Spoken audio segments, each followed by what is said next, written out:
Hello, everyone, and welcome back to Expedition 33.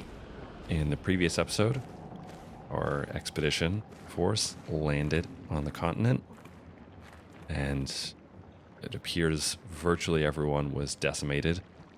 I want to note, I don't think this crew, there's no way these are 33 folks. If I look closely, their armbands don't have numbers on them, but 67 other expeditions have come to this continent in an attempt to defeat the Paintress. If you're just joining us, please watch the previous episodes. I don't want you to be too lost.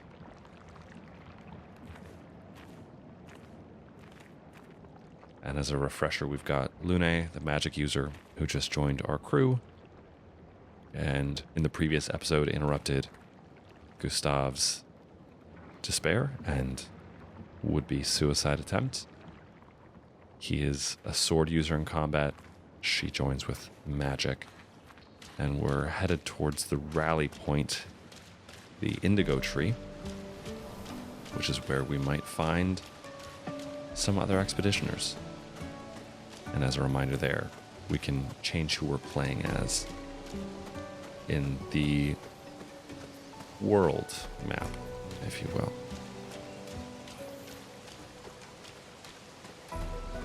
And I can also sprint. In this case, Lune flies using magic. Usually, it's a pretty linear path. We shouldn't have too much trouble figuring out where to go. This is not the Indigo Tree in question that we need to get to.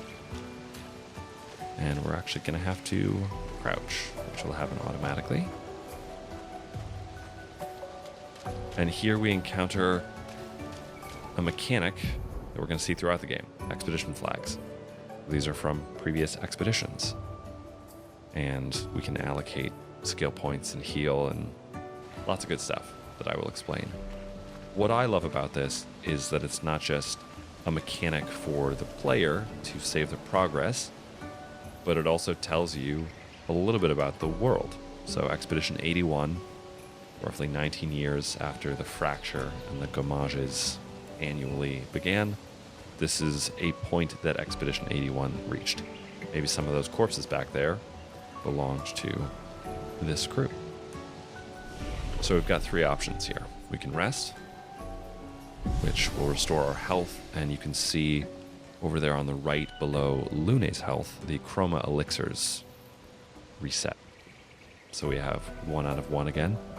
We also have elixirs or tints in the bottom left corner, the red, blue, and green. I will get to those later. I also have the option to upgrade attributes. So, Gustave is level 1, and Lune is also level 1. They both have 3 points available. As you can read here, health, attack power, speed, defense, and critical rate. These are all statistics that we can upgrade. There are some more complex things related to the D, normal sword, and C icons here. I will come back to those later. Candidly, it's a somewhat higher level of play than I typically tend to pay attention to, but I think it's worth explaining at a later point. For the moment, I tend to do health and attack power early on, and with Gustave, I will do 2 health. And no, we'll do the same actually. And I didn't hit confirm, so if you don't hold X there at the bottom, nothing happens, doesn't save. Again, we'll do 1 vitality and 2 might. Now you see the triangle button that says recoat 1 out of 1 and reset attributes just lit up.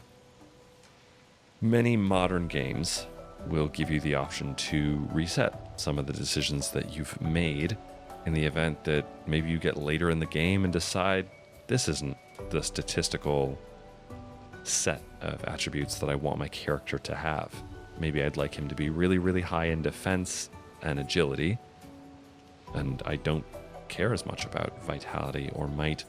You could hold the triangle button to use a recoat, which is an object. We got that at the festival a couple of episodes ago before we set out, and we could use it on this screen.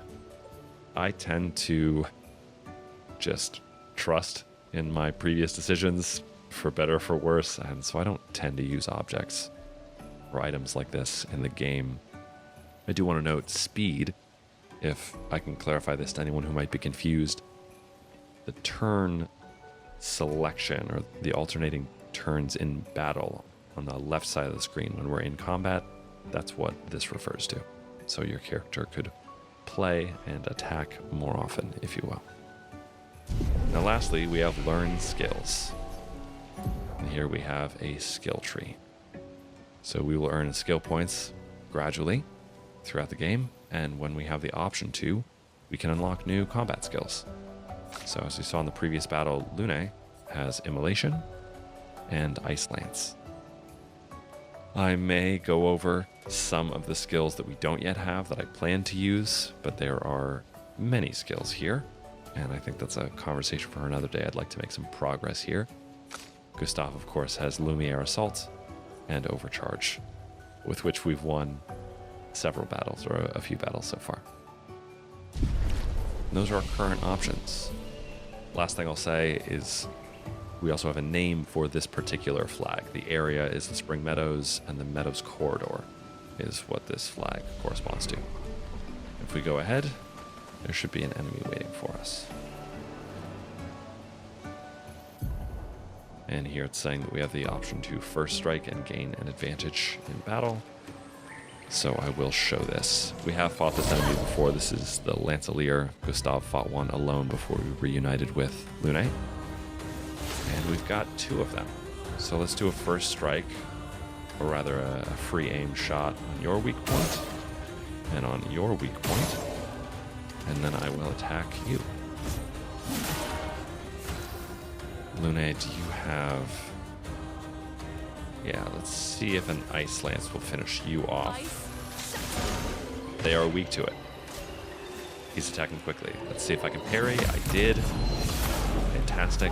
As a reminder, I have thus far taken no damage, and if I win this battle and take no damage, I will increase the experience that I gain. So it would have been whatever is 20% fewer than 52. I'm not able to do that math right now. And you see in the battle loot, in addition to currency, chroma that we got, we also got a new sword, the Lancer Ram. And there it is. And it is a weapon for Gustave. So I'm going to go back and show you something that the flag accomplishes. Let's say I had taken damage in that battle. Already my characters have higher health because they are leveling up. If I rest, the enemies in the area will respawn. Anyone that I've defeated is going to come back. I can upgrade attributes because they leveled up. I can also learn skills. So you see up top there next to Gustave's name, we have one skill point available. This is one of my favorites, powerful. Marking shot, less interesting to me. So I can basically use this to boost my friend's attack power. So if Gustave uses this on Lune, she will have a stronger attack. And conversely, Lune, with all of her magic abilities, has the technique, the power to heal. And of course I want that. It'll keep us alive for longer. Because we need one another. So I will upgrade attributes again. I'll go 1 vitality and 2 might. And the same with Lune. And I'll have them rest. Everyone's at full health. And I will again use the sprint. And we're going to go past this enemy here. I'm going to go up here and see if there's anything to get. Indeed. There's a bit of chroma, and the enemy followed me up here. So we've got to fight him. And I'm going to skip this battle. I will see you on the other side. Alright, so this is an important juncture point. I'm going to keep going to the flag, healing, and fighting these two Lanceliers here to level up. And I will see you on the other side of that.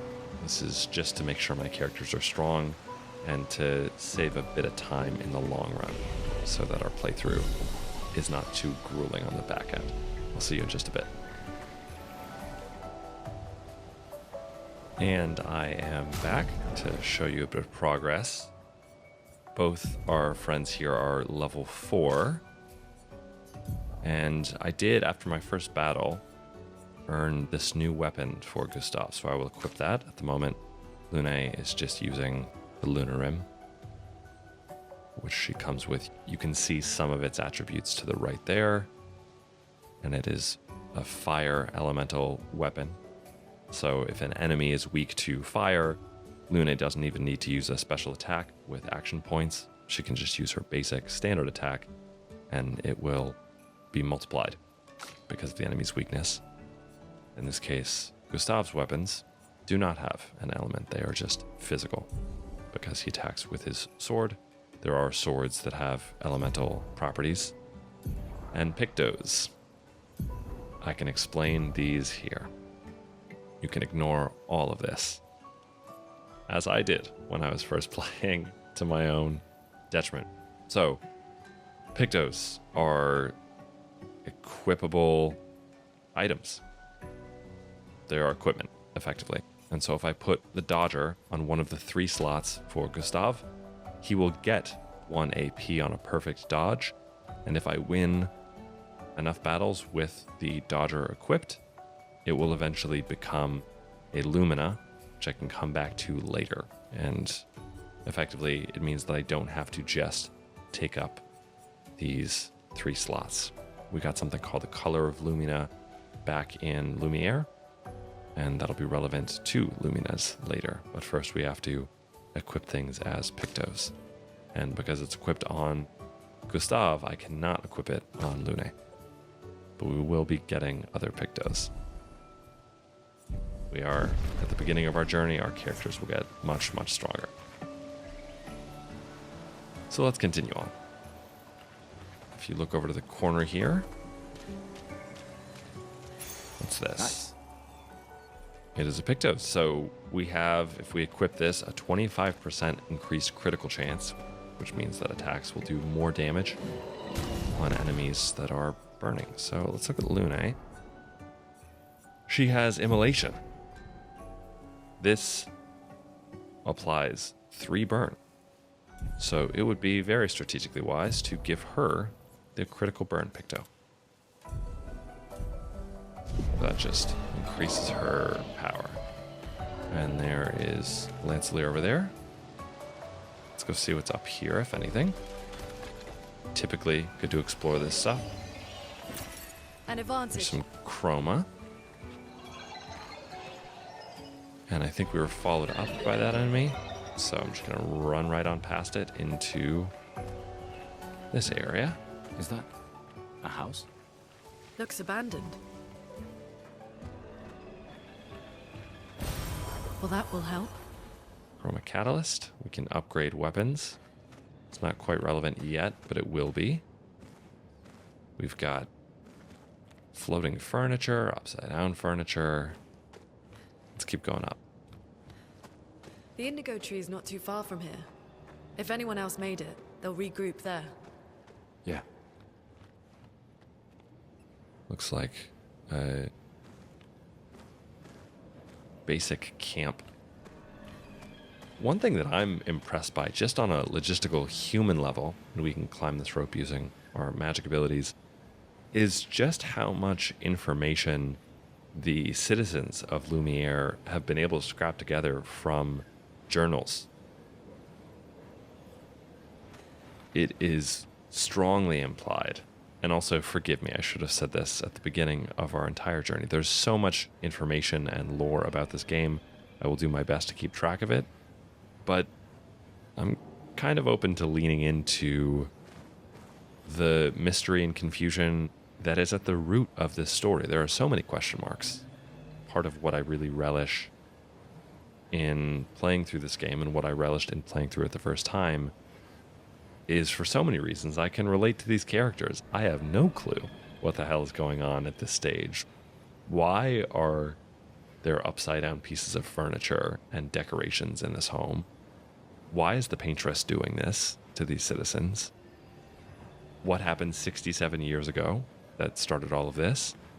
Many, many questions.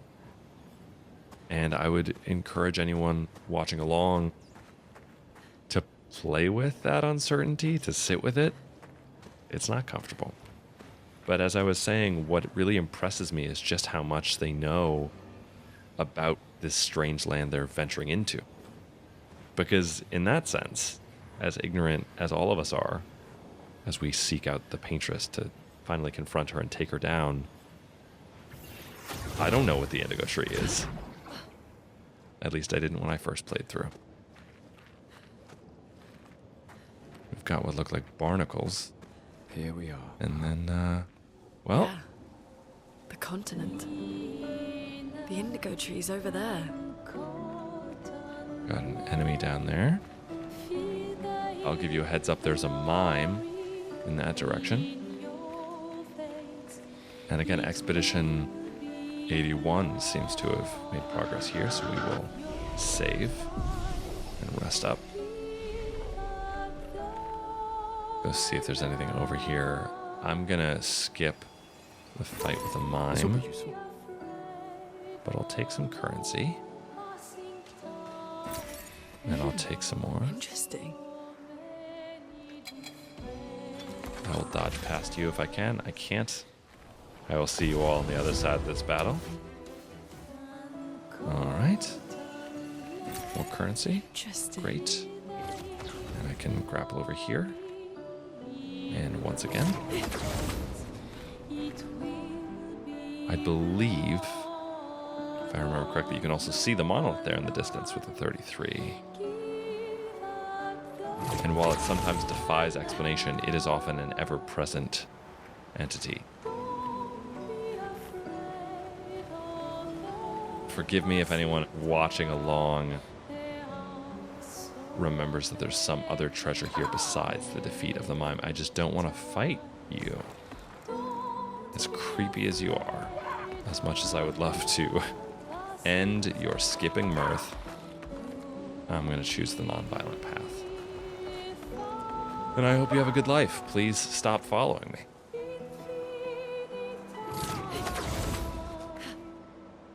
There we go. Let us head over and around. I'll meet you back over basically where we entered this area. We've fought one of you before.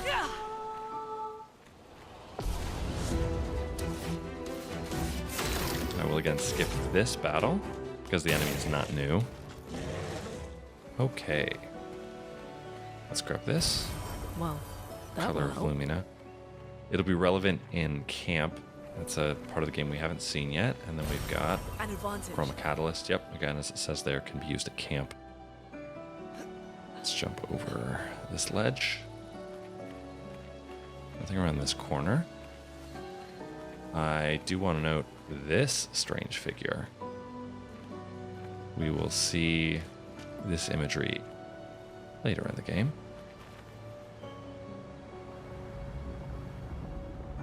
And another campsite and a cutscene, it looks like.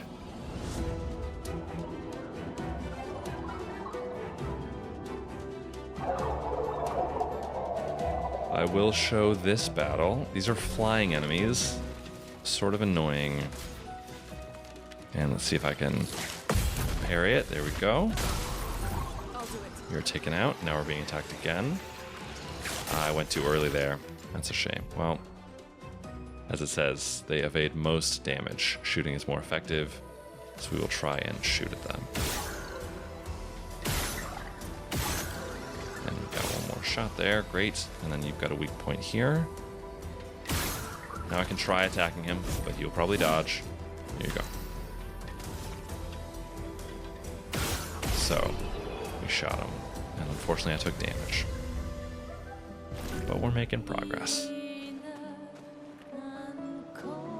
Okay, we see under this tent another dead expeditioner. And some here that were taken out. It looks like a Lancelier's lance. Okay, well.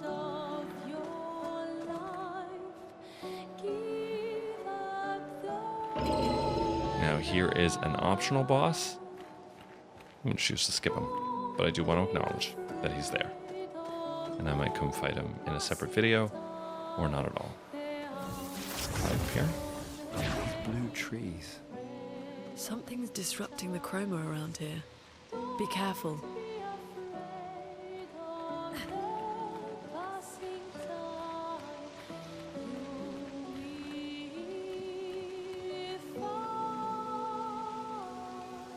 I think that's our rally point, the Indigo Tree.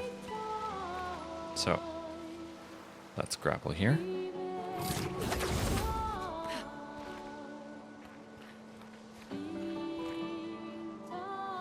I'll fight this enemy and skip the battle for you.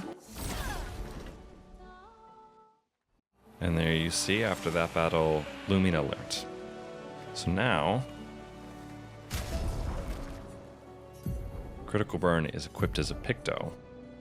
Or Pictos, excuse me. That's always tough for my brain.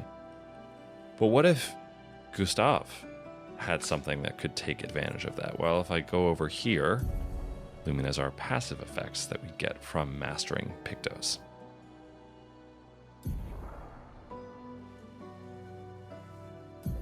And we have Lumina points that we will be able to upgrade later.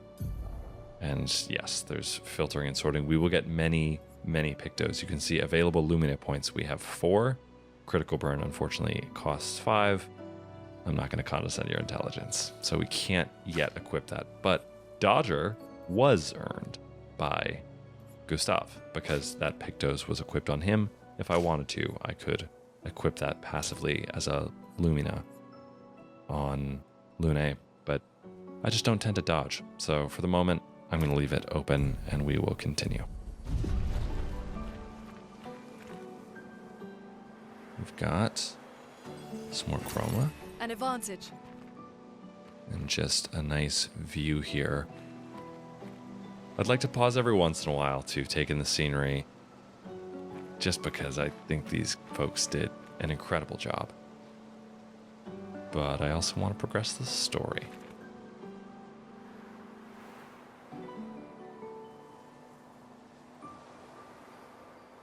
So we are going to need to climb. Someone came here before and set up these handholds.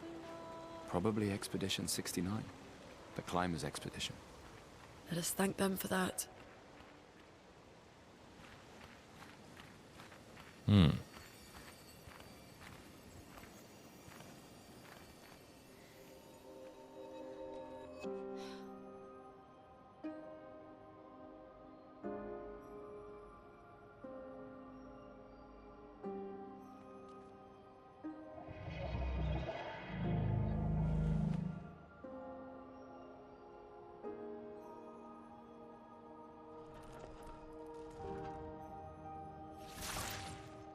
Something's wrong with it.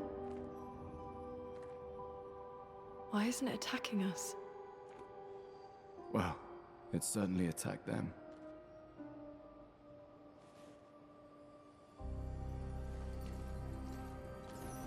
These are expedition journals. Expedition journal. 81.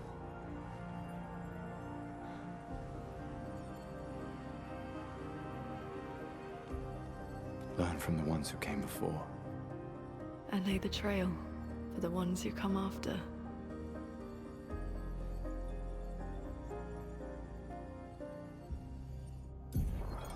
Expedition 81, Lune. Huge discovery. This is the first Nevron with whom we've been able to communicate. It seems stuck in this cave. Gregoire is, as usual, deeply suspicious, but this could change our entire understanding of Nevrons and the Painters.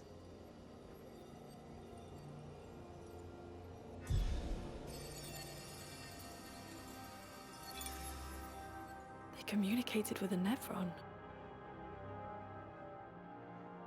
The dead here don't disappear like in Lumia. Their chroma stays inside their bodies. On the beach, some did disappear. He wasn't a Nevron. Something about the way Nevrons kill seems to affect our chroma. Perhaps your friend here can enlighten us.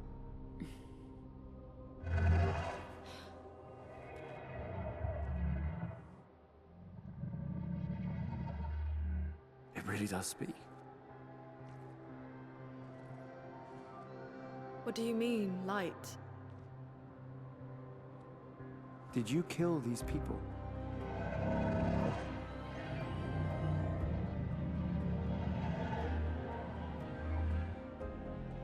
Painted?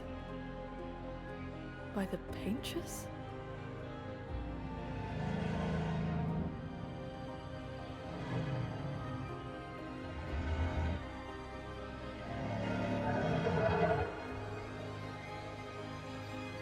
If we bring it light, perhaps we can learn more. I'm not sure that's a good idea.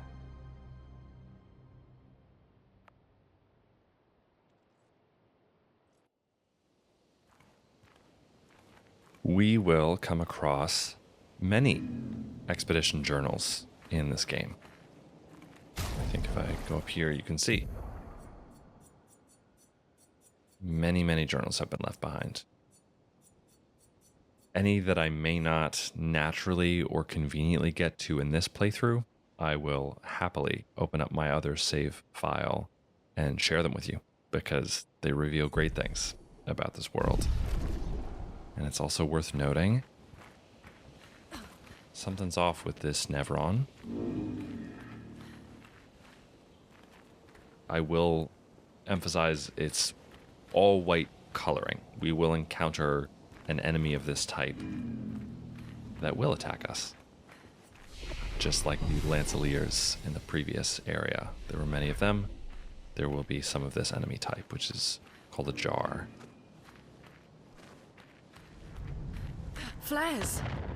Survivors! Hurry! And on that note, I'm actually going to pause. Thank you all for watching. As I hope to get in the habit of remembering, please leave any questions, comments, theories, reactions, anything of that sort in the comments down below. I would love to hear from you. I am grateful to have you joining me and the expeditioners for this voyage into a strange land. Let's hope we can connect with some of our lost allies. And I will see you next time. Thank you so much.